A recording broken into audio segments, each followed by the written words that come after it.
pasakysiu tą, ką visą laiką sakau kiekvienos bioenergetinės konsultacijos pradžioje, kiekvienam žmogui atėjusiam pas mane.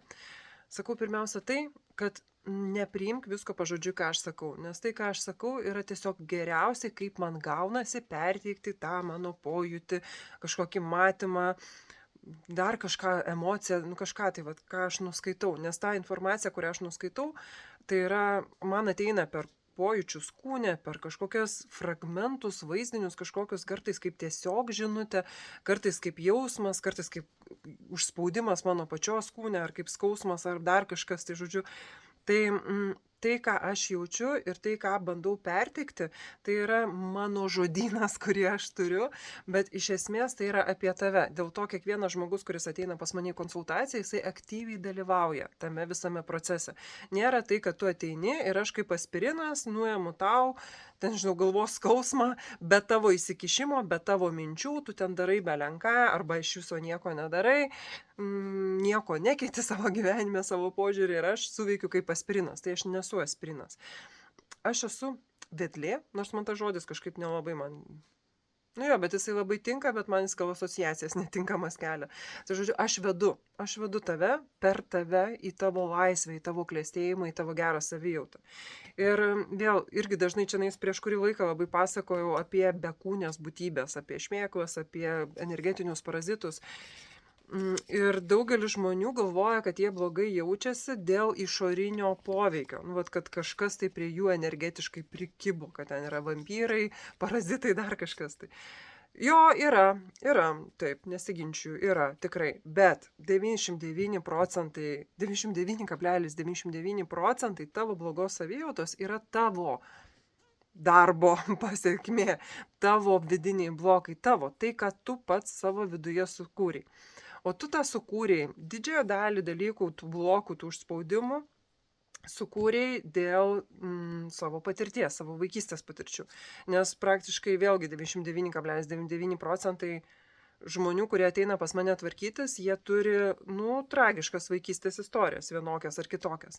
Tai tu toj savo vaikystėje, būdamas mažas vaikelis ir negalėdamas nieko padaryti su ta aplinka ir tai žmonėm, kurie yra šalia tavęs, kurie tave menkina, žemina, muša vienas kitą, žodžiu, kur tavęs ne tik, kad neskatina, bet dar ir atima iš tavęs galią, pasitikėjimą savim, pasitikėjimą žmonėmis, iškreipia tavo tiesos suvokimą, tai toje aplinkoje augdamas tu turėjai sukurti mechanizmus, kurie padėjo tau išgyventi.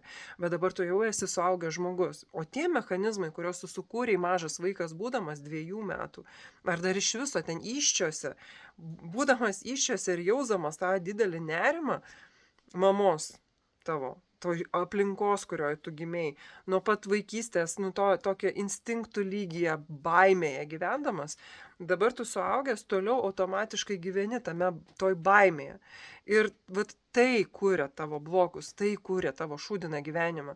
Ten su tais parazitais, jeigu ateina žmogus, nes būna iš tikrųjų tokių labai, tokių įspūdingų, tikrai galiu papasakoti įspūdingų istorijų, bet nepasakosiu.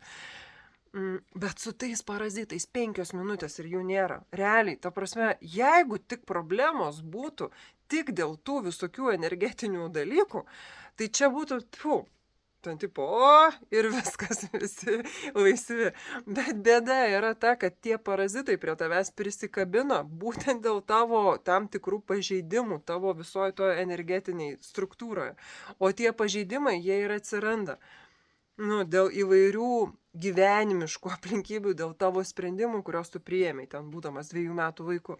Tai vat, ta mūsų konsultacija vyksta, pokalbio principu, bet mes kalbamės ne diskusija, ne tu dabar čia savo gyvenimo man išklotinę turi pateikti, ne per tavo logiką ir racionalumą, ne per argumentavimą, realiai aš tave vedu ir tu turi daryti tą, ką aš tau sakau.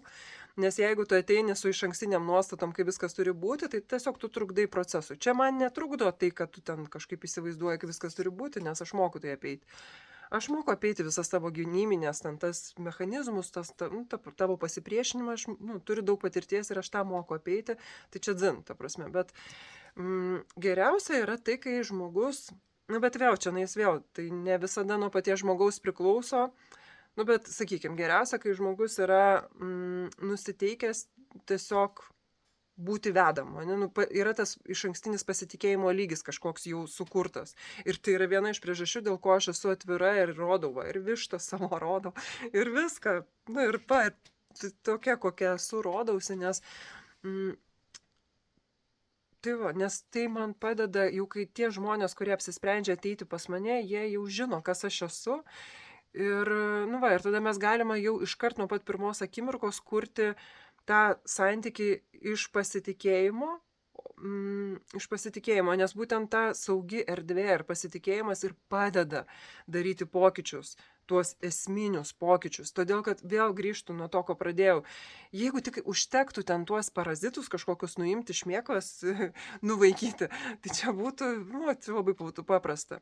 Tikrasis darbas ir daugiausiai laiko užima būtent tavo požiūrį pakeisti ir tu tame dalyvauji, nes aš nieko nedarau prieš žmogaus valią. Aš netaikau absoliučio jokio grubumo, įsikišimo, prievartos, nu niekaip. Visi mano metodai yra 100% saugus. Nu, saugus ir be prievartos ir einu, tu prasme, labai, kaip čia, humaniški, nežinau kaip įvardinti kitaip. Tai va, tai mes einam tokiu tempu, kokiu tu gali eiti. Nu, ir taip, kaip tu gali eiti, ir tokiu būdu, kuriuo tu gali eiti, bet tu tame dalyvauji. Tai va, jeigu yra lūkestis, kad aš būsiu aspirinas, aš juo nebūsiu, todėl kad tau nereikia aspirino. Mano darbas yra tau parodyti, kas tu iš tikrųjų esi, be tų istorijų, kurias pasakoji apie save. Tai va, sunkiausias darbas yra pakeisti tas istorijas, pagal kurias tu suvoki save, savo realybę, savo galimybės.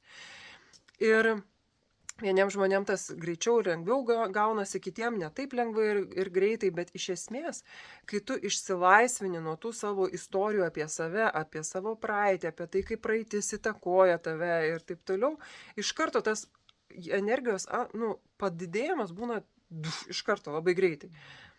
Bet kad po konsultacijos tu ir toliau gyventum pagal tą naują istoriją apie tave, tai nuo tavęs irgi priklauso. Nu, ta prasme, aš duodu impulsą, aš tave vedu tais tavo labirintais, aš tau šviečiu ir tave pildau energiją, aš tau parodau kelią, duodu įrankius, bet ar tu tuos įrankius po to savarankiškai taikysi, priklauso nuo tavęs. Ir nuo to priklauso, kiek tas poveikis bus ilgalaikis ir kiek jisai užsilaikys. Ir vėlgi, vėl iš kitos pusės, tai vėl, kartais būna tos traumos, tie pažeidimai, tai būna daug giliau.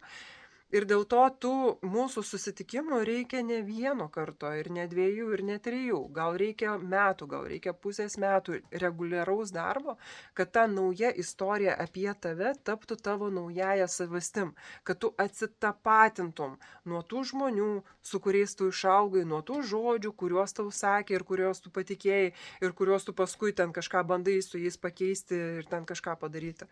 Tai va, tai tos mano bioenergetinės konsultacijos, jos yra psichoterapinės, biopsichoterapinės didžiąja dalimi.